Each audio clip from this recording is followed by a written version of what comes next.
Halo, selamat pagi. Saat ini Anda menyaksikan Berita Banten bersama saya Rusdi Maulana. Sejumlah informasi aktual dan menarik akan kami hadirkan untuk Anda. Dan berikut 3 berita utama pagi hari ini. Truk pengangkut tanah terguling, 4 warga tertimbun.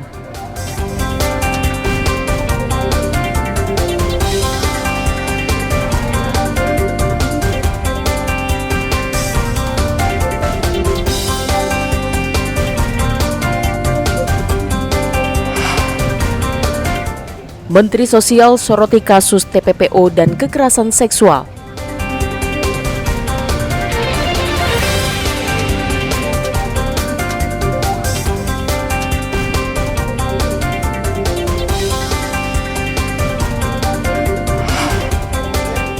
Terbukti melakukan pelecehan seksual, anggota DPRD divonis 5 bulan penjara.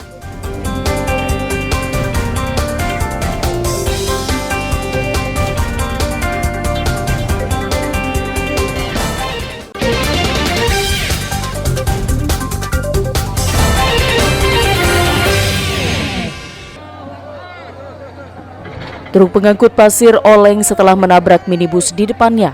Kecelakaan terjadi di Jalan Raya Syekh Nawawi Al-Bantani, tepatnya di depan RSUD Banten, Kota Serang. Truk kemudian menimpa lapak gorengan di kiri jalan. Muatan tanah tumpah dan menimpa pedagang gorengan dan pembeli. Menurut sejumlah saksi mata, saat kejadian terdapat 4 orang di sekitar lokasi. Akibat kejadian tersebut, 2 orang meninggal dunia di lokasi kejadian, sedangkan 2 orang lainnya mengalami luka berat. Evakuasi berjalan dramatis. Petugas kepolisian dibantu warga membutuhkan waktu berjam-jam untuk bisa mengevakuasi korban. Polisi juga menurunkan alat berat untuk mengangkat truk yang terguling. Kecelakaan bermula saat truk bermuatan tanah dan pick-up melaju dari arah yang sama menuju Pakupatan. Truk yang melaju kencang kemudian menghantam bagian belakang pick-up. Sementara dump truck pengangkut tanah dari arah Palima menuju Pakupatan diduga cerobok untuk oleng ke kiri, dan di kiri ada pedagang gorengan dan pembeli. Sementara sopir dan truk pick-up langsung dibawa ke Polresta Serang untuk menjalani pemeriksaan. Selama proses evakuasi, jalan di sekitar lokasi juga ditutup oleh polisi.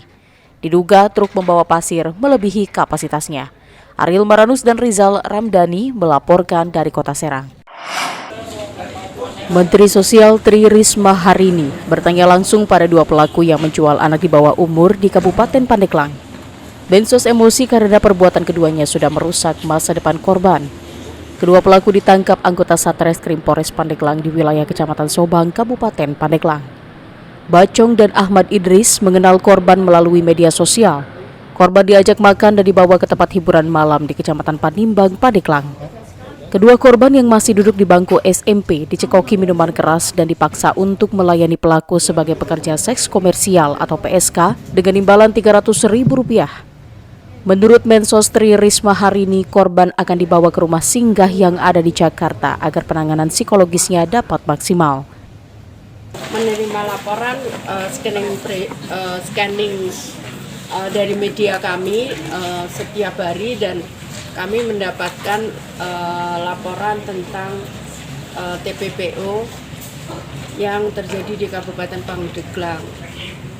Kami menghargai dari Polres dan Kejaksaan Pandeglang, juga Kabupaten yang merespon ini dengan baik karena ini menyangkut perdagangan anak-anak.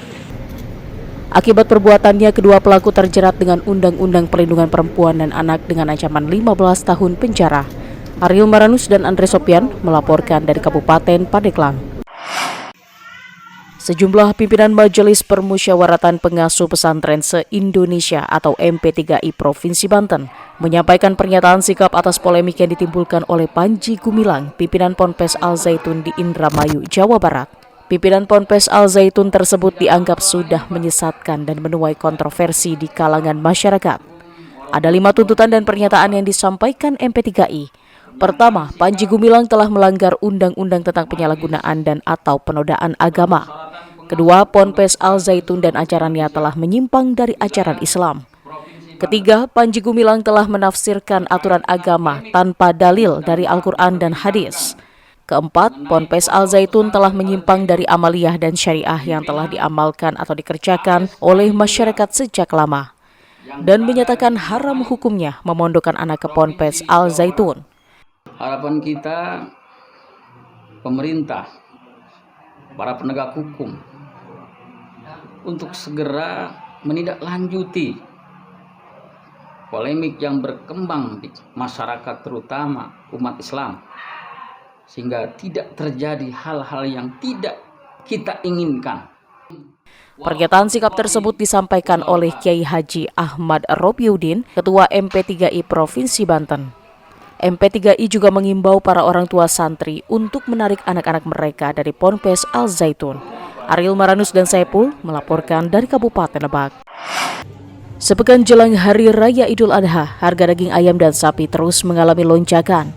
Seperti terpantau di Pasar Tradisional Ciledug, Kota Tangerang, harga ayam potong dan daging ayam mengalami kenaikan Rp5.000 per kilogramnya dari Rp45.000 menjadi Rp50.000.